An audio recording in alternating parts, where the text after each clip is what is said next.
orders of adaptive evolution. And co-evolution, whereby two interacting species exert reciprocal selection pressures on one another, has been extensively documented in antagonistic interactions.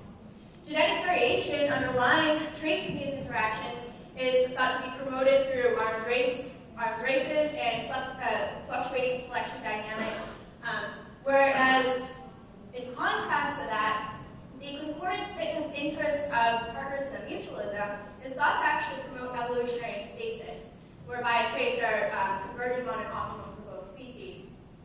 Yet, we know by looking and quantifying genetic variation underlying mutualistic interactions that there is an extensive amount of variation, begging the question of what is promoting such variation. So I've used the legume rhizobia symbiosis as a model for understanding mutualistic coevolution. Just to give a really brief background, so the plant is providing carbon to rhizobia, which are located within nodules on the plant's roots. Rhizobia then provide nitrogen to the plant, resulting in this beneficial exchange of resources. Now, in order to maximize the benefits of this interaction, theory predicts that plants should be choosy. So what I mean by that is that they should preferentially associate with higher quality partners. And one way to be a higher quality partner in this context is fixing more nitrogen, providing more nitrogen to the plant. But as sort of a prediction coming from this is that as you're selecting for higher quality, you should actually erode variation in quality over time. But when we go out to the field and we measure these traits, we still find an extensive amount of variation. So I'm just reiterating the question I posed before, but now specifically for my system. What factors maintain variation in partner quality? Previously, I did an experiment where I found significant genetic variation in a plant's ability to choose the right partner. And so in these experiments, what I did is I split the roots of a plant into two sections, and I inoculated one root half with a high-quality strain and the other with a low-quality strain, and then I just counted the number of nodules formed on each root half. So I'm showing you a subset of the data, so I did this for multiple plant lines, and I'm showing you 5 here. And what I want to point out on the x-axis is the 2 different strains and then the number of nodules. So when I refer to an indiscriminate plant line, I mean one that is forming basically equal numbers of nodules with both partners, whereas a highly choosy plant would be one that's forming almost all of its nodules with a high-quality partner. So I wanted to take these 5 plant lines that I know something about how choosy they are, and I wanted to capitalize on this information to address this question. So could variation in legume choosiness actually be a factor that's promoting variation in partner quality? And I took a really novel approach to address this question. So I used an evolution experimental approach, and just to walk you through what it involved. At the very beginning, I inoculated replicates of each of those 5 plant lines with a mixture of a high and low quality strain. I passed those strains through 5 plant generations, so probably hundreds of rhizobia generations, and then I tracked their strain frequencies over time. And then finally, I compared rhizobial isolates from the end of the experiment to those at the beginning in 2 ways. So I did a phenotypic assay experiment. I just singly inoculated plants with those isolates, and then also genetically, I did whole genome sequencing. So what was really great about the approach that they took is that not only could I look at whether variation was maintained, but perhaps how. What's that mechanism? So for example, you could have seen changes in standing genetic variation between the high and low quality strain, or you could actually find perhaps that rhizobia adapt to a particular plant line, and you can see changes even within a strain, either through standing genetic variation changes or de novo mutation. So for the first question, did I see any changes in standing genetic variation between the 2 strains that I looked at? I used a quantitative PCR approach for this, and so I was quantifying the proportion of the high-quality strain throughout the experiment, both in soil and in nodules. This is what I expected to see going in, such that the choosiest plant line would increase the frequency of the high-quality strain faster than would more indiscriminate plant lines. This is what I saw. It's actually that the high-quality strain went to near fixation really early on in the experiment, regardless of plant line. So this actually suggested to me that it was actually strain-strain interactions that was driving this such that the low quality strain wasn't able to inoculate the plant or wasn't able to persist in the free living conditions and therefore went extinct pretty early on in the experiment. But then the next question I wanted to get at is, even within the strain, can we see variation?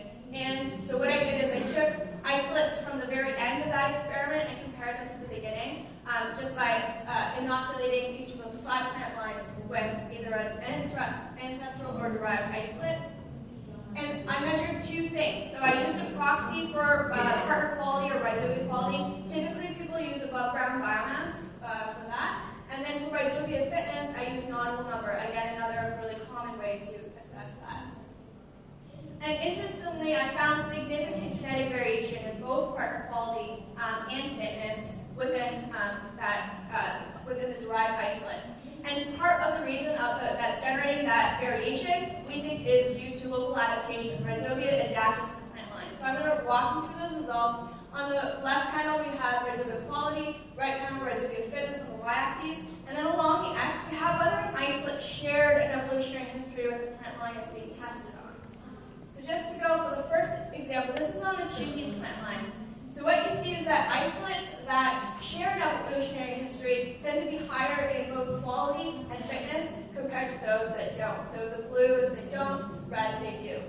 And we saw this consistent results for every plant line except the least choosy plant line. It actually benefited more from isolates that evolved on other plant lines, and in particular, the Choosey's plant line, which I'm going to talk to you a little bit more about in the following slide. But I also wanted to look at this genetically. What is the genetic basis of this variation?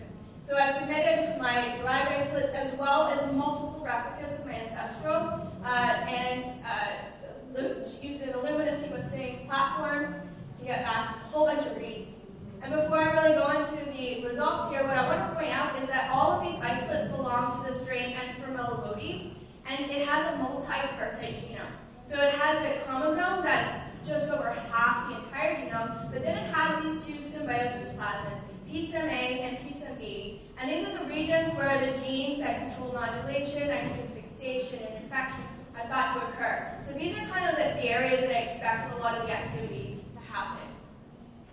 So through the process of variant discovery, I found around 21,000 variants that when you compare the reference that I used to my samples, but then this number reduced to around 1,300 when you're just looking at my isolates. So this might be a lower number than what you'd expect, but these, recall, are highly closely related derived isolates that all came from the same stock. I did some further filtering for quality and other important parameters and came up with this final set of 363 variants, which now I can ask, I have my variants, I have my phenotypes. So the next sort of logical approach I wanted to take was a genome-wide association study.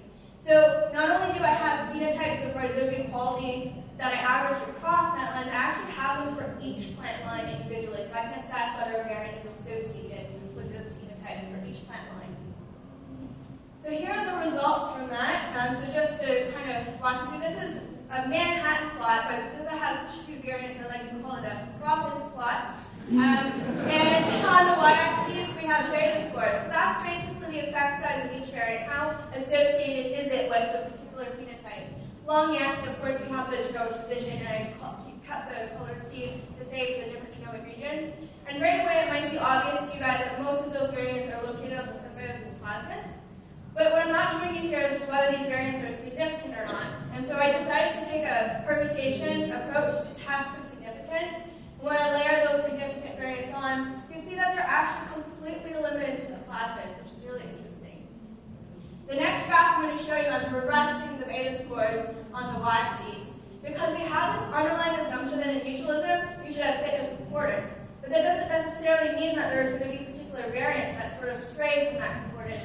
So you can see some maybe in the bottom right quadrant where they increase fitness and not quality.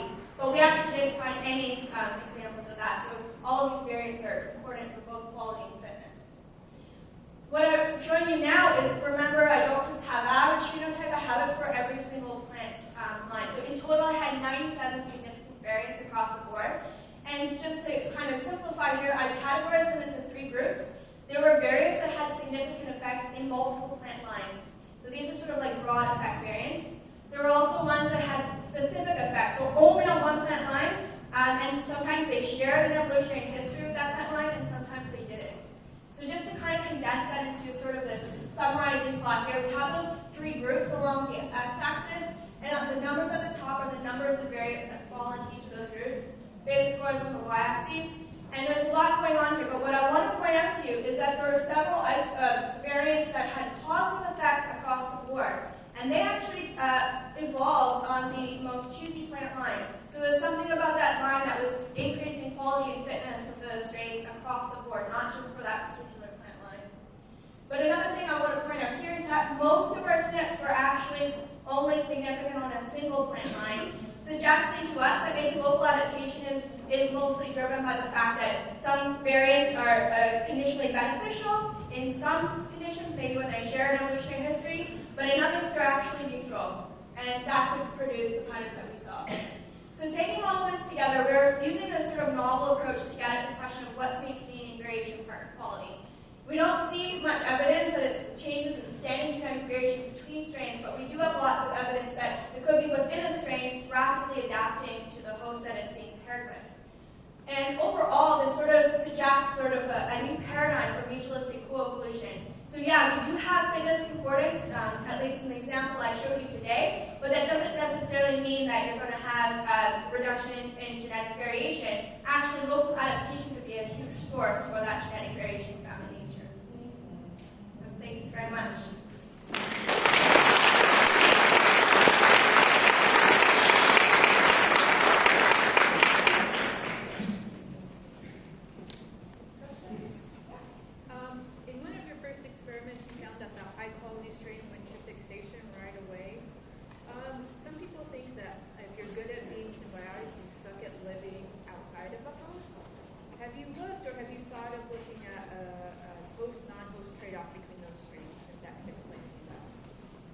I think that's a really good idea. So one thing, I paired all of these strains with a host. I didn't have a no-host, like a soil-only treatment, and I think that that might be a way to really get at that. So in a future experiment, I could do that. And actually, I'm planning to do this in a different system with that treatment because it is a really interesting question. Any other questions? Yeah. You talked a fair bit about coevolution. Yes. Do you have an idea of what's driving the difference in choosiness among your plant hosts? That's an excellent question, and I would love to be able to get at it by actually doing a coevolution experiment, but just for feasibility, it's a little bit trickier to do.